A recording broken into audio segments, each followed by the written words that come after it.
এবার অভিনয়টা শুরু হলো, ক্রিকেট তো বুঝে গেলাম, শেষ অভিনয়টা শুরু হলো। সো তুমি হরগরি পাইস হোটেল করলে, one of the most popular series, I think more than 700 episodes, 760 episode. তো ওইটা how many years were you ওখানে, কত বছর? আমি 2 বছর ছিলাম, মানে 561 এপিসোডস অবধি। তো একটা সিরিয়ালের হিরো মানে লিড,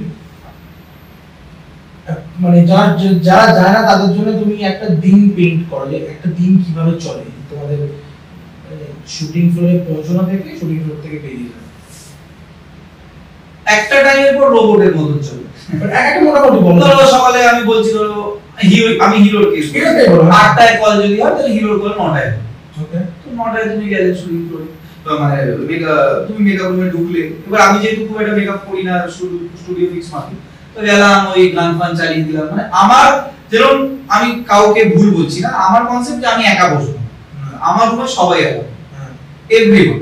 তো আমাদের বক্স থাকবেই, কফি আমি খুব ফ্রি, তো কফি মেকার টেকার সব। ইনফ্যাক্ট আমাকে হরগরিতে নীলাঞ্জনাদি কফি মেকার গিফট করেছে, তো তোকে বাড়ি থেকে আনতে হবে না, আমি গিফট করেছি। কফি মেকার থাকবে, কফি বানাবো, মানে মজার গান বাজনা হবে, মেকআপ আর্টিস্টদের পেছনে লাগা হবে, বন্ধু বান্ধবী। তারপরে আমরা সিন এলো, সিন মুখস্থ করলাম, করে অনেক সময় মুখস্থ করার টাইমও পেলাম না, করে ফ্লোরে চলে ফ্লোরে গিয়ে সিন টিন করলাম। দুটোর সময় ব্রেক হলো, 2:30টে ব্রেক ওভার হলো, ওই টাইমটা খুব লেথার্জি। আবার সিনে গেলাম, করতে করতে ওই 6টা 6:30টার সময় 10-15 মিনিট একটা ডিরেক্টরকে জোর করে আমাদের ছাড়ো চা খাবো, এই করবো, এইসব করে রাত 9টা 9:28 বা 8টায় করলে ম্যাক্স 10টায় থাকে। বাড়ি এলে স্নান করলে, টিভি দেখে ঘুমিয়ে পড়লে আবার, মানে কর্পোরেট জব। হ্যাঁ এরকম কর্পোরেট। কিন্তু তুমি যতক্ষণ এনজয় করছো তোমার কিন্তু খুব মজা লাগে।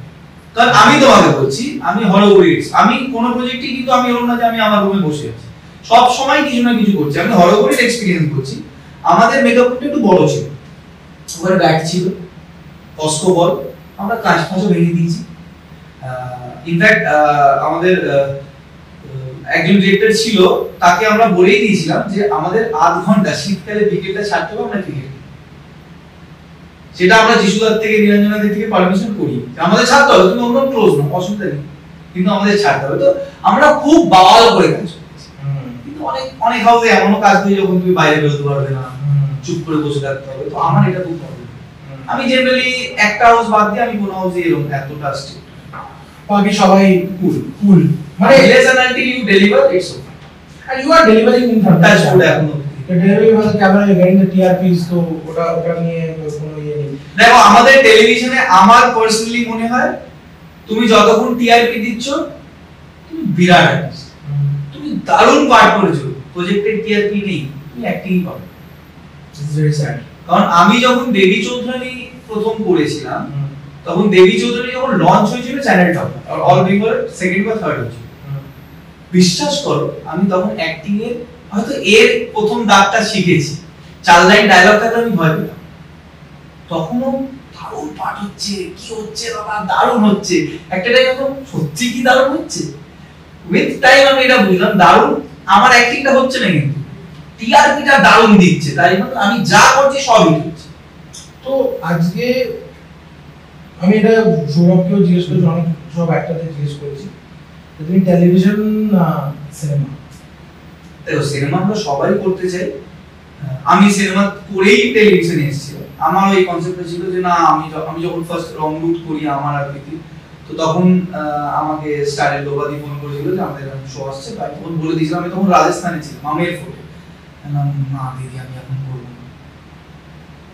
কিন্তু আমি যত দিন গেল দেখলাম, মানে আনলেস তুমি আমাদের ইন্ডাস্ট্রিতে সুপারস্টার কালচারটা তো এখন চলে গেছে, তো পপুলার হতে গেলে আমি কাউকে ডিমিং করছি না বা কাউকে বড় কাউকে ছোট করছি না, এটা আমার feeling. Television is the only medium এখন, মানে এমন নয় যে আমাকে তুমি সিনেমার অফার করলে আমি করবো না, দৌড়ে গিয়ে করবো, সেটা না। কিন্তু মানে আমি বলছি, আমার অনেক বন্ধু বান্ধব আছে তারা 7টা 8টা করে সিনেমা করেছে, বড় ব্যানারে করেছে, কিন্তু অহংকার করে বলছি না, কম্পাসেন্স নিয়ে বলছি না, কিন্তু আমার সাথে তারা বাইরে গেলে হয়তো লোক আমার সাথে বেশি ছিল। হ্যাঁ সেটা আমি দেখেছি, আমাদেরই বন্ধু আছে নীলকে নিয়ে যখন বেরোই আমি বা যারা, আর একটু যদি আমরা গ্রাউন্ড সাইডে যাই তখন নিজেই মনে আমার সাথে তুলছি তো, মানে আমি এরকম পাগলামো অনেক দেখেছি। একটা টাইমে আমি ফার্স্ট টেলিভিশনে আমি যখন তখন আমি স্ট্রাগল করছি, তো 2 বছর শুধু রিজেক্ট হয়েছি। মানে এই সব শুনেছি তো দেখে মনে হয় হিরো হবে না, যাও। তখন আমার অ্যাপস ছিল এই চেহারায় হবে না, যাও। তারপরে হঠাৎ একদিন র্যান্ডম ফোন এলো যে তুমি সিরিয়াল করবে। হ্যাঁ করব। কালকে চলে আসবো 9টার সময় ভি লাইনে বধুবরণ তখন খুব হিট সিরিয়াল ছিল। ঠিক আছে। আমার এখনো মনে আছে আমি মুফতির টি-শার্ট, বিংম্যানের জিন্স, স্করপিও গাড়ি নিয়ে ভি লাইনে ঢুকে দিচ্ছি, সে শুধু অপমানই হচ্ছে। ওখানে গিয়ে বসো। তারপর দিনের শেষে বুঝলাম ওটা জুনিয়র আর্টিস্ট। আচ্ছা, বিশ্বাস করো আমার পার্টটাও ছিল কি রাত 8টা না 9টার সময় ডাকা হয়েছে আমাকে ওই কফি খেতে হবে। ওখানে বাকি সিন হচ্ছে তোমাকে ব্যাকগ্রাউন্ডে কফি খেতে। আমি এটা এখনো গায়ে গাড়া দিচ্ছে, আমার শুধু চোখ থেকে জলটা বেরোয়নি। আর তারপর থেকে আমার জুনিয়র আর্টিস্ট দেখি না, আমি টেলিভিশন ধরো সিনেমা দেখছি, আমার একটা কষ্ট হতো।